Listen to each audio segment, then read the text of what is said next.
My husband left me because my mother-in-law said I wasn't worthy of their family, but once they saw who I became, they came back begging for help. Looking back now, I can pinpoint the exact moment I should have walked away. It wasn't when his mother first made that comment about my accent being charming but not quite right for their circles. It wasn't even when she asked what my father did for a living with that particular tone that made it clear she already knew and disapproved. No, the moment I should have recognized everything for what it was came 3 months before our wedding, during what was supposed to be a simple family dinner. I'd been with him for 3 years at that point. 3 years of what I genuinely believed was love. We met at a community event, one of those awkward networking mixers where nobody really wants to be there. He was different from anyone I'd dated before, more polished, more confident. His family had money, the kind that doesn't announce itself with flashy cars or designer labels, but shows up in yacht club memberships and casual mentions of the house in the Hamptons. I came from a normal middle-class background. My dad was a high school teacher. My mom worked in healthcare administration. We were comfortable, but we weren't country club comfortable. The warning signs were there from the beginning. I just didn't want to see them. The first time I met his parents, his mother had looked me up and down in a way that made me feel like a specimen under a microscope. She'd asked where I went to college with this hopeful lilt in her voice, and when I named my state school, something flickered across her face. Disappointment, maybe, or confirmation of something she'd already suspected. His father had been kinder, asking about my major and my career plans with what seemed like genuine interest. But I caught him glancing at his wife, reading her reactions, adjusting his warmth accordingly. I remember leaving that first dinner feeling like I'd failed a test I didn't know I was taking. My boyfriend, he assured me it went well, that his parents liked me, but there was something hollow in his voice, something that should have told me he was trying to convince himself as much as me. His mother tolerated me at first.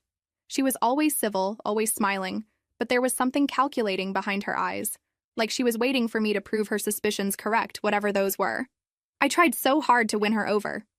I researched etiquette online, watching videos about which fork to use and how to hold a wine glass properly.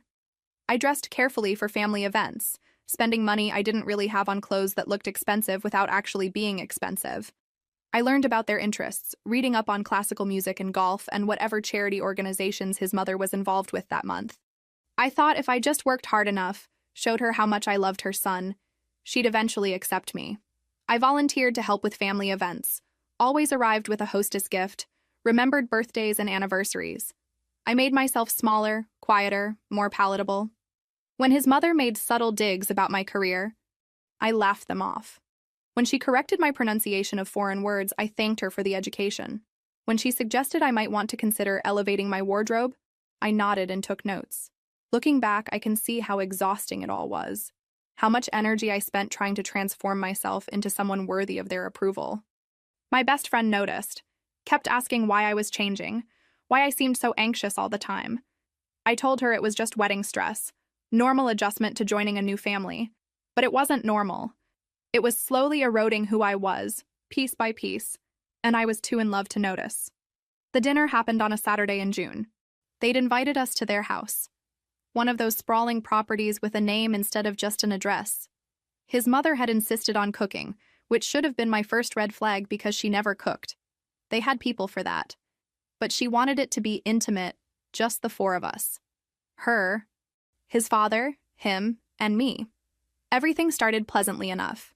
His father asked about my job, and I was excited to share that I'd just been given more responsibilities at work. I was managing a small team at a mid-sized company, nothing glamorous, but I was proud of what I'd accomplished. His mother smiled through the conversation, but I noticed she kept steering topics back to their family friends, people with titles and surnames I was supposed to recognize. Then came the moment that changed everything. We were clearing the table, his mother and I, carrying dishes to the kitchen while the men stayed in the dining room talking about something business-related. The second we were alone, her entire demeanor shifted. The polite mask dropped, and what replaced it was cold, surgical precision. "We need to talk about your wedding," she said, not looking at me, just methodically scraping plates into the disposal. "Of course," I replied, thinking she wanted to discuss venue details or guest lists. "I've been meaning to ask your opinion on I don't think this marriage should happen." I actually laughed. I thought she was joking, maybe testing me in some weird way wealthy people test their future daughters-in-law. But when I saw her face, completely serious, the laugh died in my throat. "I'm sorry. What?" She turned to face me fully then, and I'll never forget the look in her eyes. Not angry, not even particularly emotional. Just matter of fact, like she was explaining basic mathematics to a slow student. "You're a nice girl. Really, you are. But you're not what he needs. You don't come from the right families. Your father's a teacher. Your mother works in healthcare. That's fine, it's respectable, but it doesn't help him. He needs connections. Someone whose family name opens doors." The words landed hard, each one carefully chosen. She wasn't yelling or being dramatic, just stating facts as she saw them. "I love him," I managed to say, my voice shaking. "Doesn't that matter?" "Of course it matters, but love isn't enough when you're building a life at this level. He needs a partner who brings something to the table beyond feelings, someone who understands how this world works because they grew up in it." I stood there holding a serving platter, my hands trembling. Part of me wanted to throw it at her. Part of me wanted to scream. But mostly, I just felt humiliated. Because even as angry as I was, some small part of me wondered if she had a point. All those moments I'd felt out of place at their events, all those times I'd said the wrong thing or worn the wrong outfit. Were they proof that I didn't belong? "Does he know you're saying this?" I finally managed, my throat tight. He knows I have concerns. And I think deep down, he shares them. He's just too kind to say so. He's been raised to be a gentleman, but kindness isn't always wisdom. I set the platter down carefully. Afraid my shaking hands would drop it. "I think I should go. I think that would be best. Tell him you're not feeling well. We can pretend this conversation never happened, and you can end things gracefully over the next few weeks. He'll be hurt initially, but he'll recover, and you'll find someone more suitable for your situation." I walked back into the dining room. My fiancé looked up, smiling, completely oblivious to the fact that his mother had just eviscerated our relationship in the kitchen. I told him I wasn't feeling well, which was technically true. He offered to drive me home, but I insisted on calling a car. I needed to be alone. That night, I didn't tell him what his mother said. I kept waiting for the right moment, for the courage, for something. Instead, I started noticing things I'd been too in love to see before. The way he'd mentioned, casually, that his business partner's wife went to the same prep school as his sister.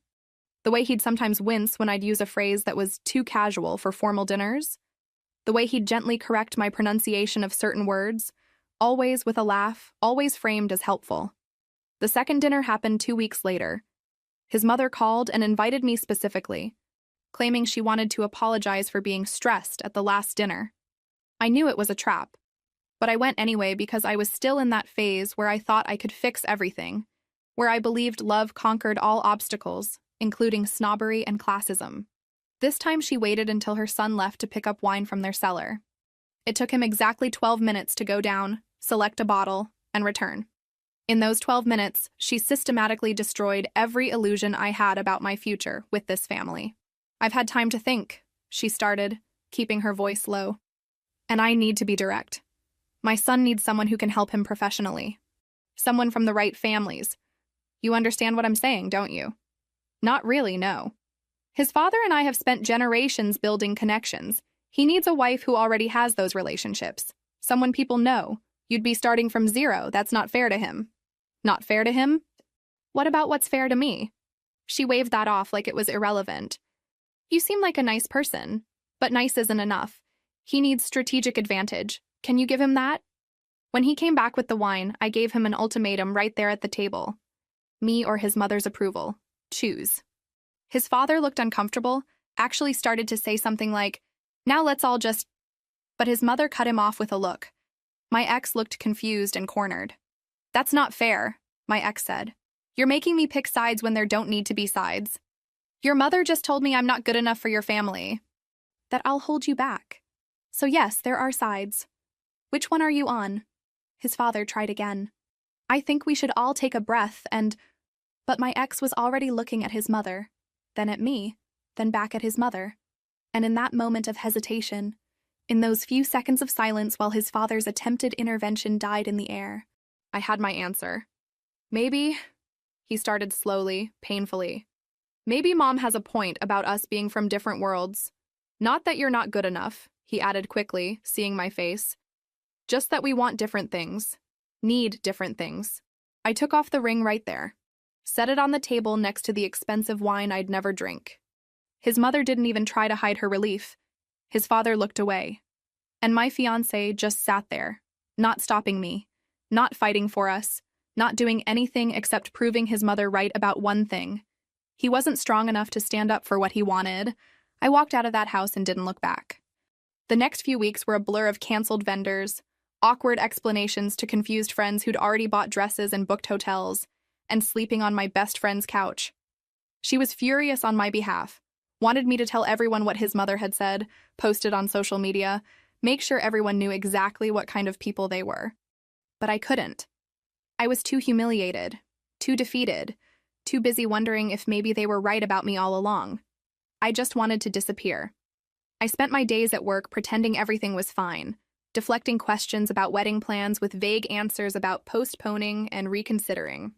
At night, I'd lie on that lumpy couch and replay every moment of the relationship, looking for signs I'd missed, ways I'd failed, proof that I'd never been good enough in the first place. The worst part was the silence from him. No calls, no texts, no attempts to fix things or even explain. Just nothing. Like our 3 years together could be erased with a conversation and a returned ring. I kept expecting him to show up, to tell me he'd made a mistake, to fight for us. But he never did. And that absence said more than any conversation could have. My best friend, bless her soul, wouldn't let me wallow forever. After 2 weeks of watching me mope around in pajamas, barely eating, jumping every time my phone buzzed with hope that it might be him, she physically dragged me out of her apartment. "You're not staying on my couch forever," she declared, practically pushing me into her car. "And you're not going to let those pretentious assholes take up any more space in your head. We're finding you an apartment today." "I can't afford anything decent," I protested weakly. "Not after losing the deposits on the wedding venue, and so you'll live somewhere small. So what? At least it'll be yours. Your space, your rules, no judgment from anyone about whether you're fancy enough to exist there." We spent that Saturday looking at apartments in my budget, which meant tiny and old, but livable. My best friend had opinions about all of them, pointing out weird smells and suspicious stains and questionable neighborhoods. But when we walked into a small one-bedroom on the 3rd floor of a building with peeling paint but good bones, something clicked. "This one," I said, standing in the empty living room with sunlight streaming through the windows. "Really? The kitchen's tiny and there's no dishwasher and—" "This one," I repeated. "It's mine. Nobody else's. Just mine." We found a small one-bedroom in an okay neighborhood. Nothing fancy, but it was mine. The security deposit took most of my savings, along with the money I'd lost on wedding deposits I couldn't recover, and I had to buy furniture secondhand from online marketplaces and thrift stores. My best friend helped me move in with her boyfriend's truck, and we spent a whole weekend assembling mismatched furniture and hanging curtains I'd found on clearance. Standing in that empty apartment on move-in day, I cried. Not sad tears exactly, more like release tears. This space wasn't impressive or elegant or likely to appear in any home magazine, but it was mine, truly mine, and nobody here cared whether I was ordinary or not. Slowly, piece by piece, I built something that felt like home. Work became my refuge in those early months. I threw myself into projects with a dedication bordering on obsessive, volunteering for extra assignments, staying late, coming in early. If I was working, I wasn't thinking about him or his family or the future I'd lost. If I was busy, I wasn't wondering what was wrong with me. My manager noticed. She pulled me aside one day, concern written across her face, and asked if everything was okay, if I was dealing with something. I gave her the abbreviated, sanitized version: broken engagement, starting over, using work to stay focused. She nodded like she understood more than I was saying, like maybe she'd been there herself once. "I appreciate your dedication," she said carefully.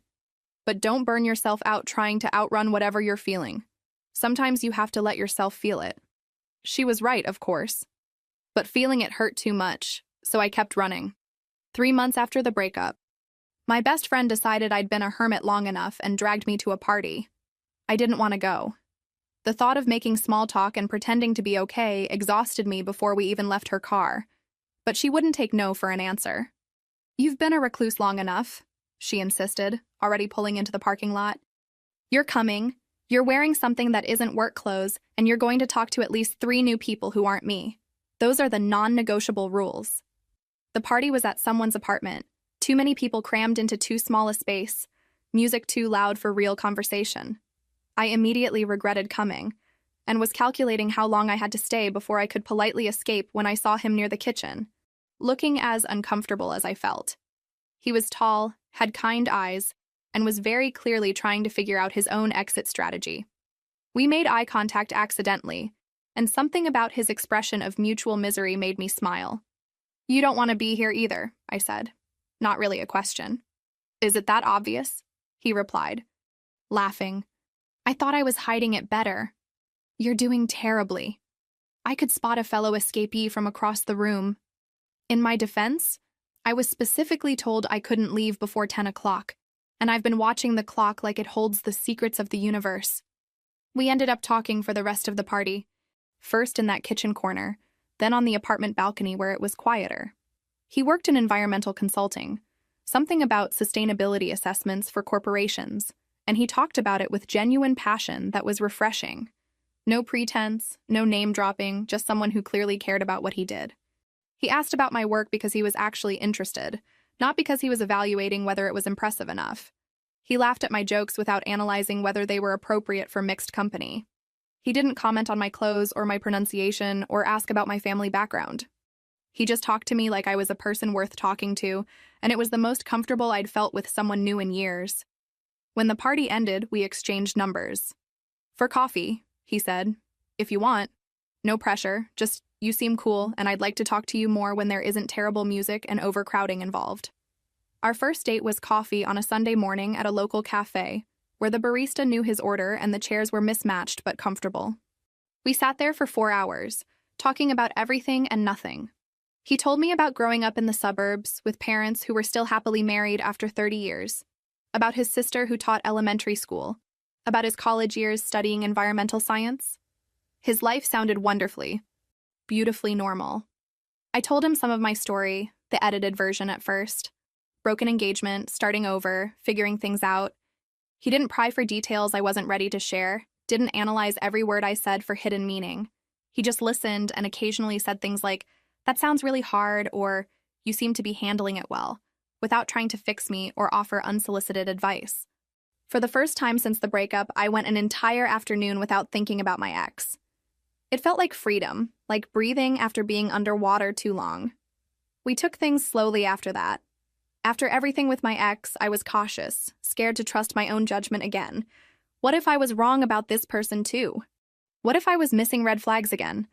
But the more time I spent with him, the more I realized this felt different. Felt real in a way that didn't require constant translation or interpretation. He was exactly who he presented himself to be. No hidden agendas, no family politics to navigate, no tests to pass. When he said he'd call, he called. When he made plans, he kept them. When I had a bad day, he listened without trying to solve it or minimize it. Simple things, basic things, but they felt revolutionary after years of second-guessing everything. Around month 4, right when things were getting serious, my promotion came through. I'd been at the company for 5 years, and my dedication, all those late nights and extra projects, had finally paid off in ways I never expected. They created a new senior position and offered it to me. The salary increase was significant enough that I actually gasped when I saw the offer letter. Not wealthy by any means, but enough that I could finally breathe, could actually save money instead of living paycheck to paycheck, could stop buying everything secondhand and treat myself occasionally without guilt. My manager pulled me into her office to give me the news personally. "You've earned this," she said simply. "Your work speaks for itself, and the leadership team agrees you're ready for this next level. Congratulations." I called my best friend first, ugly crying in the parking lot from relief and joy, and the sheer overwhelming validation of it all. Then I called my new boyfriend, who answered on the first ring like he'd been waiting. "So," I said, trying to steady my voice. "Remember how I said I was hoping for a promotion? You got it." He said it as fact, not a question, like he'd never doubted it for a second. I got it. His whoop of joy through the phone made me laugh and cry harder. "We're celebrating, tonight, wherever you want." He took me to dinner at a good restaurant. Not anywhere fancy or trying too hard, just a solid place where the food was excellent and we could hear each other talk. He was more excited than I was, genuinely proud of me in a way that felt uncomplicated and pure. No calculations about what it meant for his status or career, no evaluation of whether my success enhanced or threatened him. Just pure happiness that I'd achieved something I'd worked hard for. "You know what this means?" he said, grinning over dessert. "You can finally get a couch that isn't held together by hope and duct tape." I laughed for the first time in what felt like forever. Really laughed. The kind that makes your stomach hurt.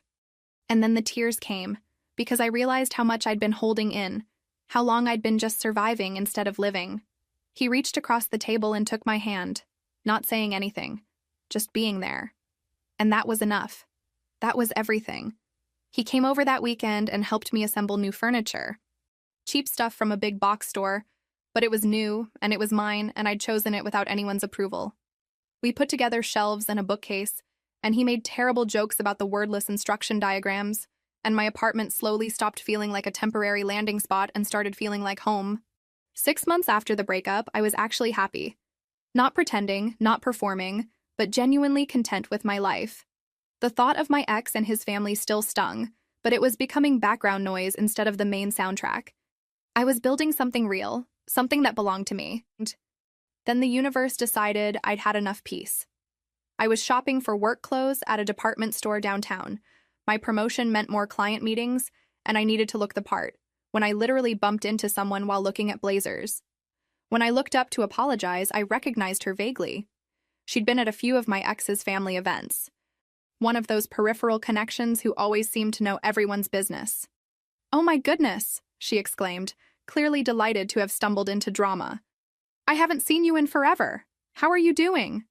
I could have walked away. Should have. But something about her expression told me she had information, and despite knowing better, I wanted to know. "I'm doing well," I said cautiously. She leaned in conspiratorially, like we were close friends instead of near strangers. "I'm glad to hear that, because I heard things have been difficult for him lately. Lost his job, I think? Financial troubles? I don't know all the details. But..." She trailed off meaningfully. It was gossip, probably half true at best, but it planted a seed of unease that I couldn't shake. I shouldn't have cared. I'd moved on. I was happy. His problems weren't my problems anymore. But I'd be lying if I said it didn't affect me. There was a tiny, petty part of me that felt vindicated, and a larger part that just felt sad about the whole situation. A week later, I was at dinner with my boyfriend at a nice restaurant. Nothing too fancy, but definitely nicer than our usual spots. We were celebrating his birthday, and I'd made a reservation at this place he'd been wanting to try. We were halfway through our meal, laughing about something, when I felt the energy in the room shift. His mother was standing at the entrance, being seated by the hostess. She spotted me almost immediately. Her eyes widened for a fraction of a second, then she composed herself and, to my absolute horror, started walking toward our table. "What a lovely surprise," she said, her voice dripping with that same false warmth I remembered. "You look wonderful. Life must be treating you well." My boyfriend looked at me, clearly confused about who this woman was and why I'd gone rigid in my seat. I managed to introduce them without much detail. "This is my ex's mother."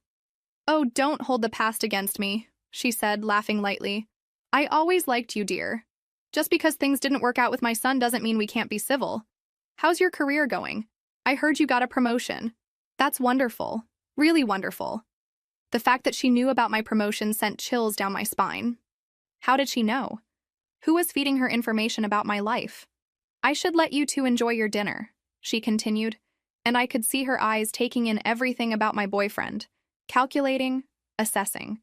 "It was so good to see you looking so happy. You've really landed on your feet." She walked away to her own table. But the damage was done. My appetite vanished, the celebration feeling tainted. My boyfriend reached across the table and took my hand. "You okay?"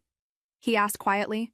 "She told me I wasn't good enough for her family," I said, my voice barely above a whisper.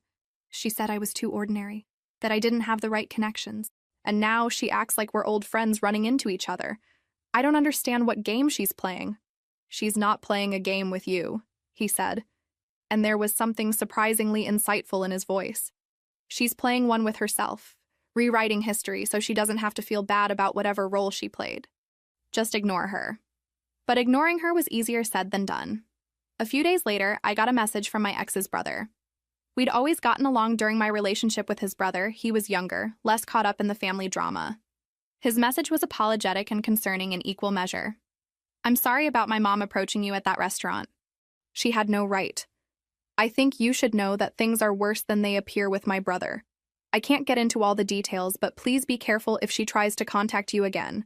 She's desperate, and desperate people do desperate things. You were right to walk away when you did. I stared at that message for a long time, not sure how to respond. Finally, I just thanked him and said I hoped his brother got whatever help he needed. I didn't ask for details. I didn't want to know. Whatever was happening with my ex was not my responsibility, not my problem, not my concern. But the universe apparently disagreed. Over the next week, I felt like I was being watched. Nothing concrete, just that prickly sensation of eyes on you. I'd catch myself looking over my shoulder in parking lots, scanning crowds in coffee shops. My boyfriend noticed I was jumpy, and I tried to play it off as work stress, but I don't think he bought it. Then came the voicemail. I didn't recognize the number, so I let it go to voicemail.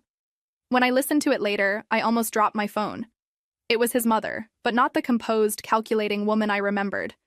This voice was raw, desperate, almost unhinged. Please, please call me back.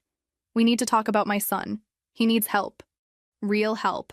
And I think you might be the only one who can get through to him. I know I said some terrible things before, unforgivable things, but I was wrong.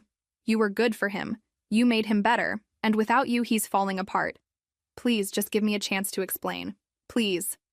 The message went on for almost 2 minutes, her voice breaking multiple times, begging. I deleted it immediately, my hands shaking. But within an hour, another call came, then another. Then text from a different number, clearly her, saying she just wanted 5 minutes of my time. I blocked the numbers, but more kept coming. She was relentless. Using different phones, finding ways around my blocks.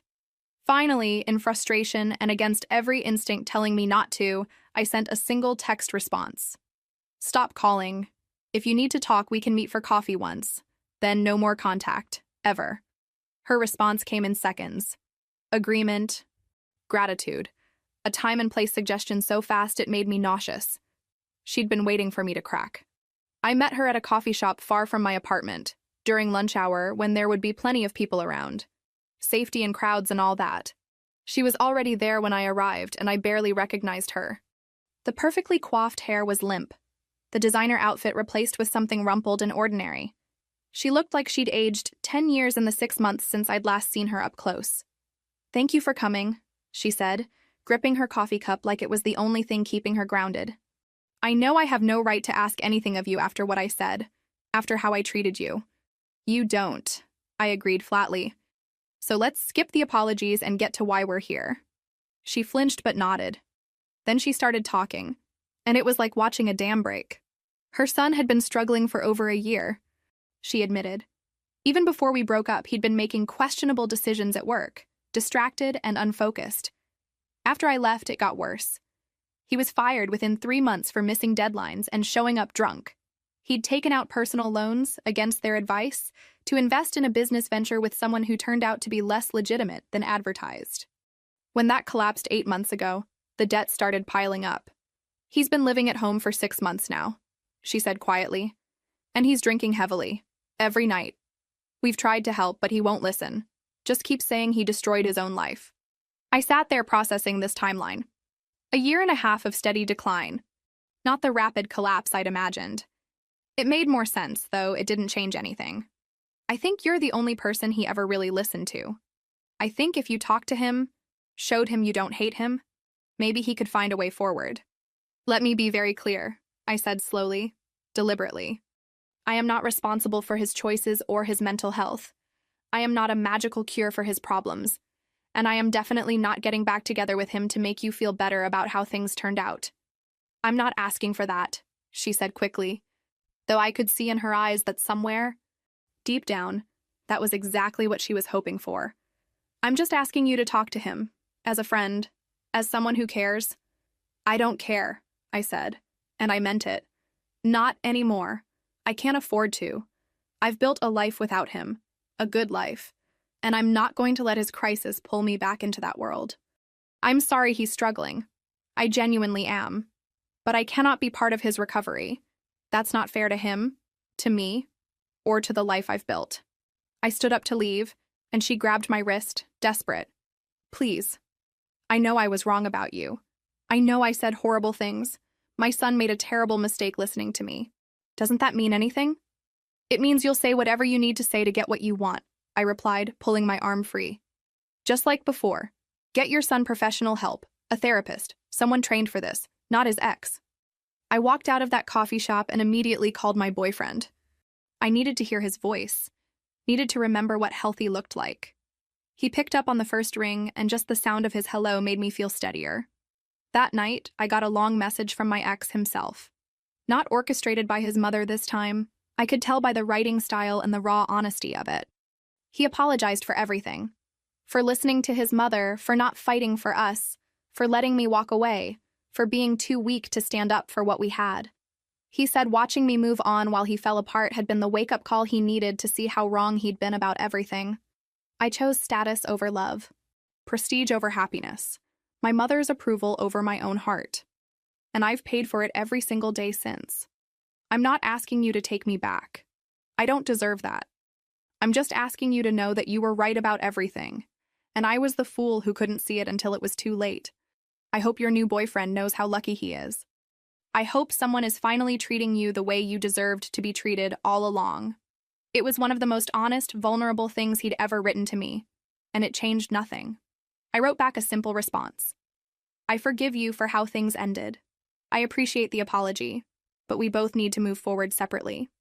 I hope you get the help you need, but I can't be part of that process.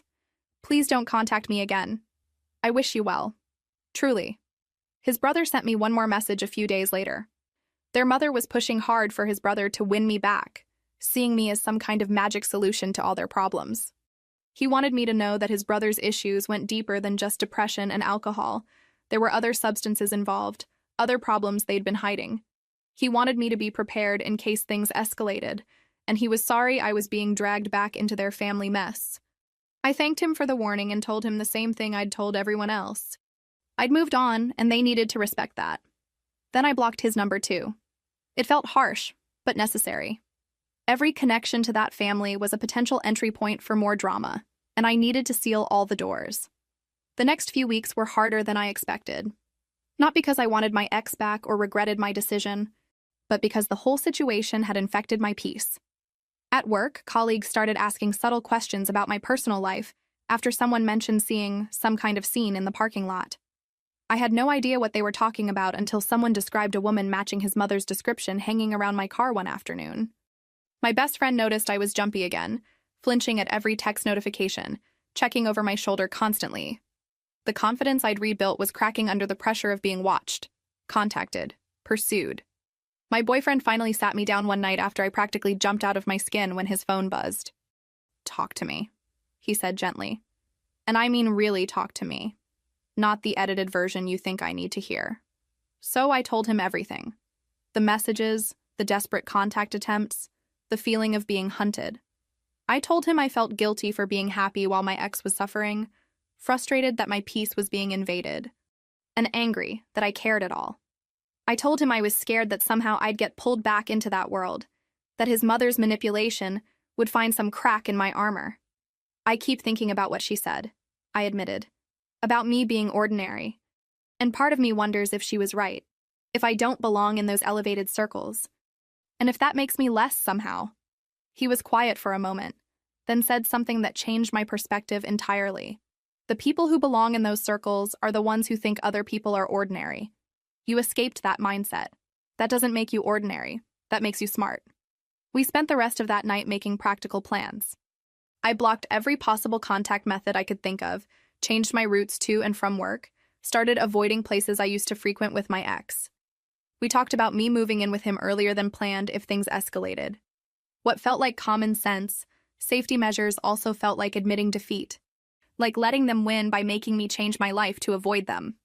But my boyfriend reframed it. It's not about them winning. It's about you protecting your peace. That's not weakness, that's wisdom. I wanted to believe him. Some days I did. Other days I just felt exhausted by the whole thing. Why couldn't they just leave me alone? Why was my existence as a happy, successful, moved-on person such a threat to them? Why couldn't they accept that sometimes relationships end and people go their separate ways and that's okay? The answer came in the form of his mother appearing in my office parking lot on a Tuesday afternoon. I was walking to my car after a particularly long day, thinking about what to make for dinner when I saw her. She was standing next to my vehicle, holding what looked like a folder or envelope, her expression desperate and determined. "Please don't run away," she called out as soon as she saw me. "Just hear me out. 5 minutes." I froze, acutely aware that several of my colleagues were in the parking lot, getting into their own cars, witnessing this scene. This was my professional space, my refuge, and she'd invaded it. "You need to leave," I said as firmly as I could manage. "Now." "I have his resume," she said, holding up the folder. "You're doing so well at your company, you have influence now. If you could just put in a word, help him get an interview, give him a chance to start rebuilding." "Absolutely not. Leave. Now. Please. You don't understand how bad it is. His father's heart can't take the stress. We might lose everything. You're doing well now. You could help him get back on his feet. Just an interview, that's all I'm asking." The nerve of it. This woman who'd told me I wasn't good enough, now asking me to use my success to help her son. "I'm calling security," I said, pulling out my phone. She stepped back, actually shocked. "I'm just asking for basic compassion." "You want compassion now? After what you said to me?" "No. You don't get to decide when I matter based on what I can do for you." I got in my car and drove away, hands shaking so badly I had to pull over after a few blocks to collect myself. I called my company's security office and reported the incident. I called my boyfriend and told him what happened. Then I cried because I was so angry and so tired of all of this. That night, a handwritten letter appeared under my apartment door. The violation hit harder than anything else had. She'd found where I lived. Later, I pieced together that she probably followed me from work that day after I drove away. Or maybe she'd been doing it for weeks, learning my routines. It's not hard to tail someone if you're determined enough, and she was clearly desperate. The thought of her car behind mine, watching me pull into my parking spot, following me to my building, made my skin crawl. The letter was several pages long, alternating between emotional manipulation and subtle accusations. She was trying to save her family, and I could help but wouldn't. Didn't I feel any responsibility for my role in her son's downfall? Didn't I care that my rejection had triggered his spiral? Couldn't I see that my success was somehow connected to his failure, as if the universe had taken from him to give to me? It was delusional, manipulative, and exhausting. I took photos of it as documentation and then threw it away. Within days, new social media accounts appeared, messaging me through platforms I'd forgotten I even had. Emails from addresses I didn't recognize, all with the same desperate pleas and guilt trips. My ex's brother reached out one final time, apologizing for his mother's behavior and offering to intervene. He said he could talk to her more forcefully, involve his father, do whatever I needed to make her stop.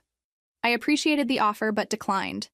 Getting more involved with that family, even with good intentions from him, would only prolong the nightmare.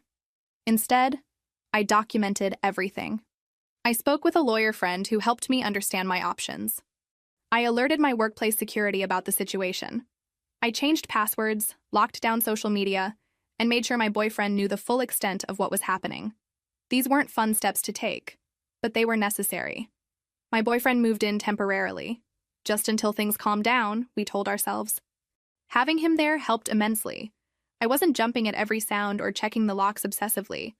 I'd spoken with a lawyer friend about getting a restraining order. She walked me through the process, explained what I'd need.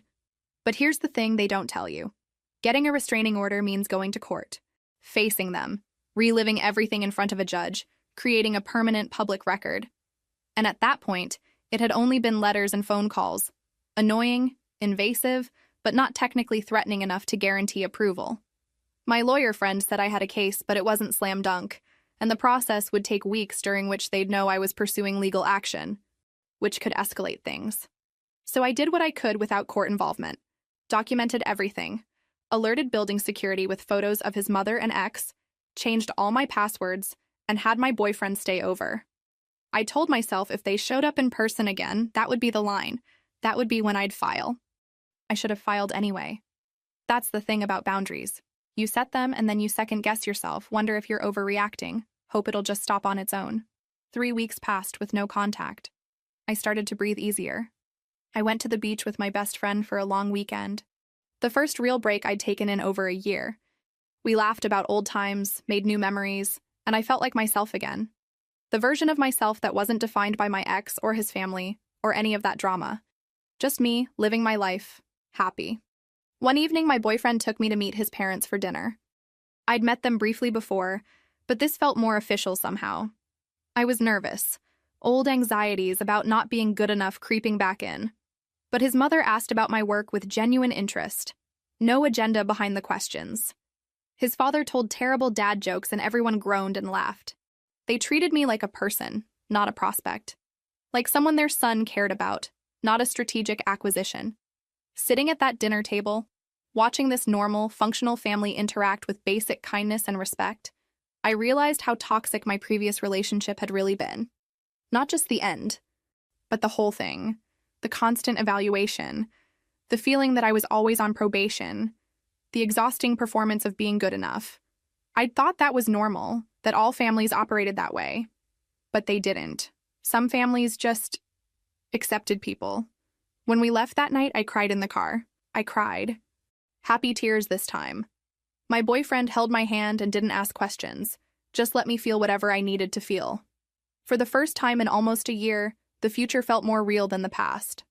I could see it, could imagine it, could believe in it.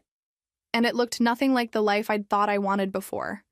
The peace lasted exactly 11 more days. We were having dinner at my apartment, nothing fancy, just pasta and wine and easy conversation about our days, when someone started pounding on the door. Not knocking politely, pounding. Aggressive, desperate, drunk pounding that rattled the frame. I knew who it was before I even stood up. Some part of me had been expecting this moment, waiting for the other shoe to drop, knowing that desperate people eventually escalate. My boyfriend moved to stand beside me as I approached the door, his hand on my lower back, steadying me. Through the peephole, I saw my ex swaying slightly in the hallway, clearly intoxicated, his clothes disheveled. His mother stood behind him, one hand on his shoulder trying to steady him, or maybe control him, her expression a mix of determination and desperation. The sight would have been pathetic if it wasn't so violating, so terrifying in its implications. "Open the door," my ex slurred loudly enough for the whole floor to hear, his words running together. "We need to talk. You can't just ignore me forever. You can't just pretend I don't exist. You owe me a conversation at least. 3 years. You owe me something for 3 years." "I don't owe you anything," I called back through the door, my voice steadier than I felt. Adrenaline sharpening my words. "You need to leave. Now. 5 minutes. Just give me 5 goddamn minutes to explain everything. To show you I've changed. To tell you what I should have said when I had the chance. Please." His voice cracked on the last word, genuine pain breaking through the alcohol. His mother's voice cut in, sharper, more controlled, the manipulation instinct kicking in even now. "We just want to talk like reasonable adults. Surely you can give us that much after everything we meant to each other, after being practically part of our family for 3 years. My boyfriend pulled out his phone, his jaw tight. "I'm calling the police," he said loudly enough for them to hear, his finger already hovering over the screen. There was a beat of silence, then more pounding, harder this time. "You're really going to do that to me? After everything we were to each other? You're going to call the cops like I'm some dangerous stranger? Like I'm nothing to you?" "You are a stranger now," I said, my voice gaining strength from my boyfriend's presence beside me, from the rightness of this boundary. "And you're trespassing. And you're drunk. Leave now or the police will make you leave."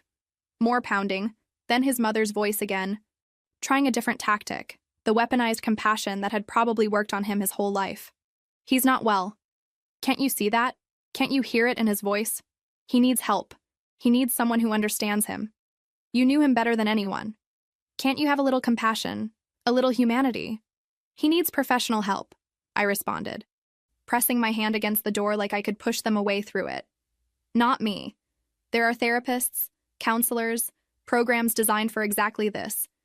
But I cannot be part of his recovery. It's not healthy for him or for me. Please go. Then something unexpected happened. My ex's voice changed, became clearer somehow, more sober, like the desperation had burned through some of the alcohol haze. "You were right," he said quietly, and I could hear him closer to the door now, maybe leaning against it. "About everything. About my mother, about us, about all of it. I should have defended you. I should have chosen you. I should have told her to go to hell and married you anyway. And I didn't, and I've regretted it every single day since. Every single day." The apology might have been sincere, but the context made it manipulation. Standing outside my door, drunk, with his mother as backup, demanding access to my home and my life and my emotional energy, that wasn't genuine remorse. That was desperation wearing an apology as a costume, trying to find any angle that might work. Then his mother must have seen my boyfriend through the peephole, or maybe saw our shadows under the door, because her tone shifted again, sharpening into accusation. "There's someone else? Already? How long has this been going on?" The accusation was absurd. "I met him months after we broke up. Not that I owe you explanations." My ex tried to look through the peephole, pressing close to the door. When he realized what his mother had said, when it sank in that I'd actually moved on, something broke. I could hear it in the silence that followed. Then he turned on his mother. His voice was different, louder, angrier than I'd ever heard it. "This is your fault. You know that, right? She left because of you. Because you couldn't just let me be happy. Had to make everything about the family name and connections and all that bullshit." His mother sounded stunned. "I was protecting you. You were controlling me, and I let you. I actually let you ruin my life because I was too weak to tell you no." There was a thud, like he'd hit or leaned heavily against the wall. Look at us. We're standing outside her door begging. While she's in there with some guy who probably just loves her without needing his mother's permission for everything. It was raw and messy, and real in a way I'd never heard from him before. And it changed nothing. "I'm sorry," he said finally, his voice barely audible now, speaking to the door, to me, to no one. "You were right, about all of it. I hope you're happy." Then I heard footsteps walking away, unsteady and slow. Just his. His mother stood there for what felt like forever, and I could practically feel her trying to decide whether to keep pushing. Finally, I heard her heels clicking away down the hallway too. My boyfriend and I stood there in silence for a long moment. Then he pulled me into a hug, and I finally let myself fully exhale. "It's over," he said quietly. "It's over," I agreed. The next few days were quiet. No messages, no calls, no surprise appearances. Then my ex's brother sent one final text. Over our brief exchanges, I'd learned he was the youngest, had always been the disappointing child because he'd chosen teaching over business, and had watched his brother suffer under their mother's expectations for years. Mom finally backed off after Dad threatened to leave her if she didn't stop. He told her she'd already lost one son to her obsessions, and he wasn't going to let her destroy what was left of the family. First time I've ever seen him stand up to her like that. I'm taking my brother to his first real therapy appointment tomorrow, and to a support group meeting this week. I wanted you to know because you deserve to know this isn't on you. Our family's problems existed long before you, and you walking away probably saved yourself from years of this. Thank you for being kind even when we didn't deserve it. I hope you're happy." It was more closure than I expected. I thanked him and wished him luck with his brother, and that was it. No more contact needed or wanted. Work became engaging again instead of just a distraction. My team successfully launched the project we'd been working on, and the recognition was genuine and earned. My best friend threw me a small celebration, just a few close people, and it felt like marking the end of an era and the beginning of something better. My boyfriend and I signed a lease on a bigger apartment, one that would be ours from the start. No baggage, no history, just a fresh space for a fresh start. We spent weekends furniture shopping and painting walls and arguing cheerfully about whether the couch should go under the window or against the opposite wall. One Saturday, while we were assembling yet another piece of furniture with terrible instructions, he looked up at me and said, "I'm proud of you. for how you handled all of that, for not letting them break you. I let them break me a little, I admitted. At the beginning, I definitely let them break me. And then you put yourself back together. That's the part that counts. Maybe he was right. Maybe the breaking wasn't the failure the staying broken would have been. I'd gotten up, built a new life, protected my peace, and refused to let someone else's crisis become my own. That had to count for something. Sometimes I still think about my ex and wonder how he's doing. If he's stuck with therapy, if he's managing better, if he found some peace. But those thoughts are distant now, like wondering about an acquaintance from long ago rather than someone who used to be my whole world. I don't think much about what his mother said anymore either. The labels she tried to put on me don't stick like they used to. I have a job I worked hard for, a relationship built on actual respect, friends who show up when it matters. That's enough. My boyfriend proposed 3 months after everything settled. Nothing fancy, just dinner at home and a ring he'd saved up for, and a simple question asked while we were washing dishes together. No elaborate plan, no audience, no pressure. Just him looking at me across the sink with soapy hands and saying, "I want to do this forever. With you. Will you marry me?" I said yes without hesitation, without needing to weigh anything or wonder what anyone else would think. Just yes, because I wanted to. We're planning a small wedding now. Maybe 40 people at a garden venue. His mother is helping, which is still surreal to me. She's genuinely excited, brings ideas without hidden agendas, actually listens when I say I don't want something. When I showed her my dress choice, she got teary and said I looked beautiful. Just that. No critique, no suggestions for improvement, just happiness. My parents are thrilled. My mom said last week, "I like this one. He looks at you like you're exactly enough." That observation made me tear up because it was so simple and so true. Sometimes I think about how different my life could have been, how I almost married into that family, almost spent years trying to meet standards that kept shifting, almost lost who I was. And I'm grateful his mother showed me who she was before I was legally tied to that family.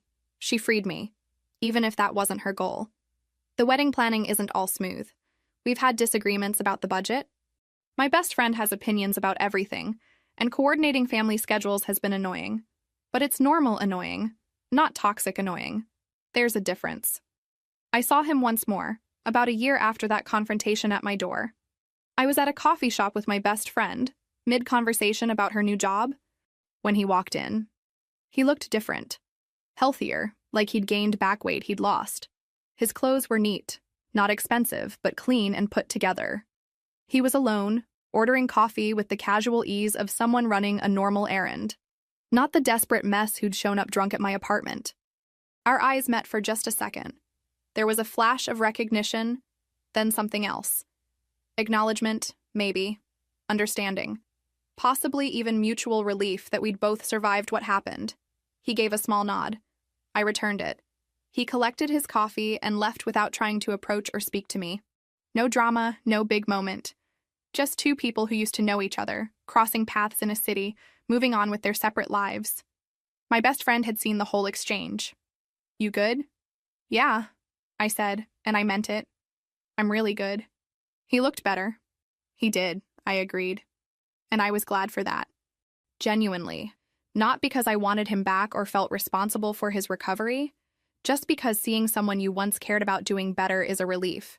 Proof that maybe all that pain wasn't for nothing. "You think he's actually okay?" she asked. "I don't know.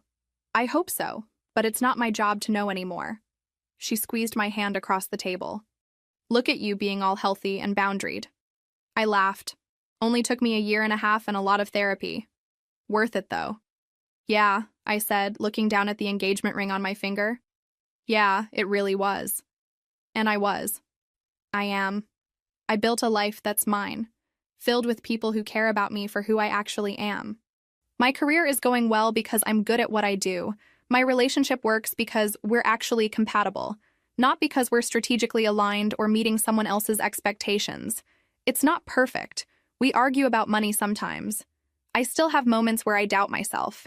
The wedding planning has its stressful moments. But it's real stress over real things, not the constant underlying anxiety of never being quite enough. His mother was wrong about a lot of things. But she was right about one. We were from different worlds. I just didn't realize that was actually a good thing. Her world looked shiny from the outside but was exhausting to live in. My world might be simpler, but it's genuine. And that turns out to be exactly what I needed all along.